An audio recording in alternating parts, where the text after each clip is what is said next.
ମରିଛନ୍ତି ଯୀଶୁ ଆମ ପାଇଁ, ମରିଛନ୍ତି ଯୀଶୁ ଆମ ପାଇଁ। କାଲବାରି କ୍ରୁଶରେ ରକ୍ତ ଦେଇ ମୋର ପାଇଁ ଆଉ ତୁମରି ପାଇଁ,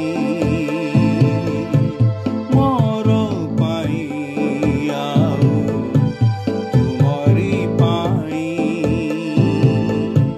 ମରିଛନ୍ତି ଯୀଶୁ ଆମ ପାଇଁ। প্রিয় শ্রোতা বন্ধু, প্রভু শ্রীখ্ରୀষ্টଙ୍କ ସର୍ବୋଚ୍ଚ ନାମରେ ଆପଣଙ୍କୁ ଶୁଭେଚ୍ଛା। ପବିତ୍ର ବାଇବଲର ଗୀତ ସଂହିତା ପୁସ୍ତକ 14 ଗୀତର ଦ୍ୱିତୀୟ ପଦରେ ଆମେ ଏହିପରି ପାଠ କରୁ। ବିବେଚକ ଓ ପରମେଶ୍ୱରଙ୍କ ଅନ୍ୱେଷଣକାରୀ କେହି ଅଛି କି ନାହିଁ, ଏହା ଦେଖିବା ପାଇଁ ସଦାପ୍ରଭୁ ସ୍ୱର୍ଗରୁ ମନୁଷ୍ୟ ସନ୍ତାନଗଣ ପ୍ରତି ନିରୀକ୍ଷଣ କଲେ।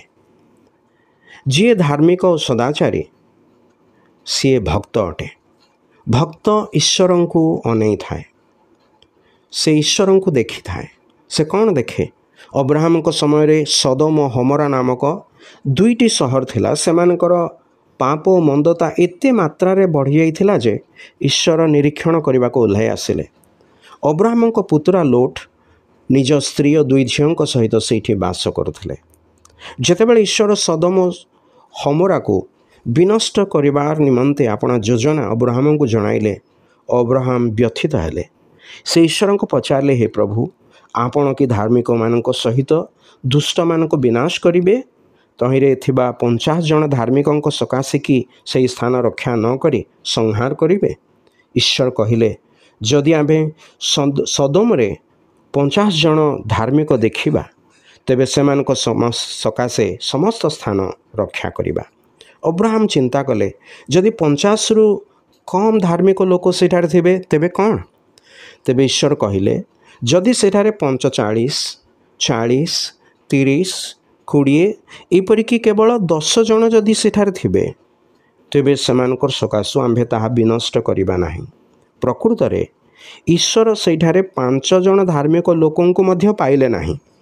ସେତେବେଳେ ସଦାପ୍ରଭୁ ଲୋଟ ଓ ତାଙ୍କ ପରିବାରକୁ ସେହି ସ୍ଥାନରୁ ବାହାର କରିଦେଲେ ଏବଂ ତାପରେ ସଦାପ୍ରଭୁ ଆକାଶରୁ ସଦୋମ ଓ ହମରା ଉପରେ ଗନ୍ଧକ ଓ ଅଗ୍ନି ବୃଷ୍ଟି କରାଇଲେ। ଏହା କେତେ ଯେ ଦୁର୍ଭାଗ୍ୟପୂର୍ଣ୍ଣ ଯେ ଈଶ୍ୱର ସେହି ସହରରେ 10 ଜଣ ଧାର୍ମିକ ଲୋକଙ୍କୁ ମଧ୍ୟ ପାଇଲେ ନାହିଁ। ଆଜିର ସ୍ଥିତି ତାଠାରୁ କୌଣସି ମାତ୍ରାରେ ଭଲ ନାହିଁ। ଜଗତରେ ମନ୍ଦତା, ପାପ, ଅନ୍ୟାୟ, ଅପରାଧ ଏହି ମାତ୍ରାରେ ବଢ଼ି ଚାଲିଛି ଯେ ଈଶ୍ୱର ଆଉ ଥରେ ଜଗତର ବିଚାର କରିବେ। ଆମେ ଯେ ମନ୍ଦ ଜଗତ ସହିତ ବିନଷ୍ଟ ହେଉ, ଏହା ଈଶ୍ୱର ଇଚ୍ଛା କରନ୍ତି ନାହିଁ।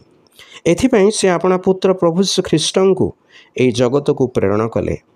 ସେ ମାନବ ଜାତିର ପାପ ପାଇଁ ମୃତ୍ୟୁଭୋଗ କଲେ ଏବଂ ତୃତୀୟ ଦିନରେ ସମାଧିରୁ ପୁନରୁତ୍ଥିତ ହେଲେ।